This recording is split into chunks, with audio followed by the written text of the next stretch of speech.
ಚಿಕ್ಕಬಾಗೇವಾಡಿಯಲ್ಲಿ ನಮ್ಮ ಗುರುದೇವ್ ಪಾಟೀಲ್ರವರು ತಂದೆಯವರ ಹೆಸರಿನಲ್ಲಿ ಒಂದು ಮಂಗಳ ಭವನವನ್ನು, ತಾಯಿಯವರ ಹೆಸರು ಒಂದು ಭೋಜನಾಲಯನ ನಿರ್ಮಾಣ ಮಾಡಿದ್ದಾರೆ. ಅದರ ಒಂದು ಉದ್ಘಾಟನಾ ಕಾರ್ಯಕ್ರಮದ ನಿಮಿತ್ತ ಬಂದಿದ್ದೇನೆ. ನಿನ್ನೆ ದಿನ ಬೆಳಗಾವಿ ಮಹಾನಗರ ಪಾಲಿಕೆ ಮಹಾಪೌರರಾಗಿ ಮಂಗೇಶ್ ಪವಾರ್ ಅವರು, ಉಪ ಮಹಾಪೌರರಾಗಿ ವಾಣಿ ವಿಲಾಸ್ ಅವರು ಆಯ್ಕೆಯಾಗಿದ್ದಾರೆ, ಚುನಾವಣೆಯಲ್ಲಿ ಗೆದ್ದಿದ್ದಾರೆ. ಅವರಿಗೆ ನಾನು ಈ ಸಂದರ್ಭದಲ್ಲಿ ಅಭಿನಂದನೆಯನ್ನು ಸಲ್ಲಿಸ್ತೇನೆ. ಅವರಿಬ್ಬರ ನೇತೃತ್ವದಲ್ಲಿ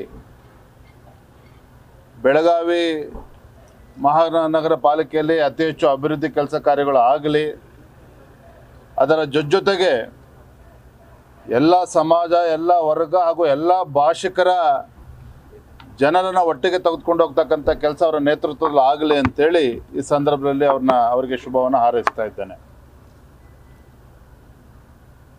ರಾಜ್ಯದಲ್ಲಿ ಕಾಂಗ್ರೆಸ್ ಸರ್ಕಾರ ಬಂದ ನಂತರದಲ್ಲಿ ಮೊನ್ನೇನು ಸಿದ್ದರಾಮಯ್ಯನವರು ತಮ್ಮ 16ನೇ ಬಜೆಟನ್ನು ಮಂಡನೆ ಮಾಡಿದ್ದಾರೆ. 16ನೇ ಬಜೆಟಲ್ಲಿ ಒಂದು ಅಂಶವನ್ನು ಉಲ್ಲೇಖ ಮಾಡಿದ್ದಾರೆ. ಸರ್ಕಾರಿ ಕಾಮಗಾರಿಗಳಲ್ಲಿ ಅಂದರೆ ಗುತ್ತಿಗೆನಲ್ಲಿ 4% ಮುಸಲ್ಮಾನರಿಗೆ, ಅಲ್ಪಸಂಖ್ಯಾತರಿಗೆ ಮೀಸಲಿಡ್ತೇವೆ ಅನ್ನುವ ವಿಚಾರ ಪ್ರಸ್ತಾಪವನ್ನು ಕೂಡ ಮಾಡಿದ್ದಾರೆ. ನಿನ್ನೆ ದಿನ ಕ್ಯಾಬಿನೆಟ್ನಲ್ಲೂ ಕೂಡ ತೀರ್ಮಾನ ಮಾಡಿದ್ದಾರೆ. ಸರ್ಕಾರದ ಈ ಒಂದು ತೀರ್ಮಾನ ಮುಸಲ್ಮಾನರಿಗೆ 4% ಸರ್ಕಾರಿ ಗುತ್ತಿಗೆಗಳಲ್ಲಿ ನೀಡ್ತೇವೆ ಅಂತಕ್ಕಂಥ ತೀರ್ಮಾನ ಇದೊಂದು ಅಸಂವಿಧಾನಾತ್ಮಕ ತೀರ್ಮಾನ, ಸಂವಿಧಾನಕ್ಕೆ ವಿರುದ್ಧವಾಗಿರ್ತಕ್ಕಂಥ ಒಂದು ತೀರ್ಮಾನ. ಸಂವಿಧಾನದಲ್ಲಿ ಒಂದು ಧರ್ಮದ ಆಧಾರವಾಗಿ ಮೀಸಲಾತಿಯನ್ನು ಕೊಡಬೇಕು ಅಂತೇಳಿ ಎಲ್ಲೂ ಕೂಡ ಉಲ್ಲೇಖವನ್ನು ಮಾಡಿಲ್ಲ. ಆದರೆ ಕಾಂಗ್ರೆಸ್ ಸರ್ಕಾರದ ಈ ನಿರ್ಧಾರ ಧರ್ಮಗಳ ಮಧ್ಯೆ ವಿಷಬೀಜವನ್ನು ಬಿತ್ತಕ್ಕಂಥ, ಒಂದು ಒಡಕನ್ನು ಮೂಡಿಸ್ತಕ್ಕಂಥ, ಒಂದು ಕಂದಕವನ್ನು ಮೂಡಿಸ್ತಕ್ಕಂಥ ಒಂದು ದುಸ್ಸಾಹಸಕ್ಕೆ, ಒಂದು ಕುತಂತ್ರಕ್ಕೆ, ಒಂದು ಷಡ್ಯಂತ್ರಕ್ಕೆ ರಾಜ್ಯದ ಮುಖ್ಯಮಂತ್ರಿಗಳು ಕೈ ಹಾಕಿರ್ತಕ್ಕಂಥದ್ದು ದುರ್ದೈವ. ಇದು ಒಂದು ಓಲೈಕೆ ರಾಜಕಾರಣ ಎಷ್ಟರ ಮಟ್ಟಿಗೆ ಬಂದು ನಿಂತಿದೆ ಅಂತ ಹೇಳಿದ್ರೆ,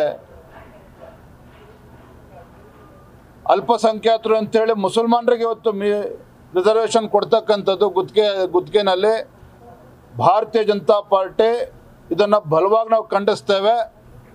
ಭಾರತೀಯ ಜನತಾ ಪಾರ್ಟಿ ಸದನದ ಒಳಗಡೆ ಹಾಗೂ ಸದನದ ಹೊರಗೆ ಇದರ ವಿರುದ್ಧ ನಾವು ಉಗ್ರ ಹೋರಾಟವನ್ನು, ಪ್ರತಿಭಟನೆ ನಾವು ಮಾಡೋರಿದ್ದೇವೆ.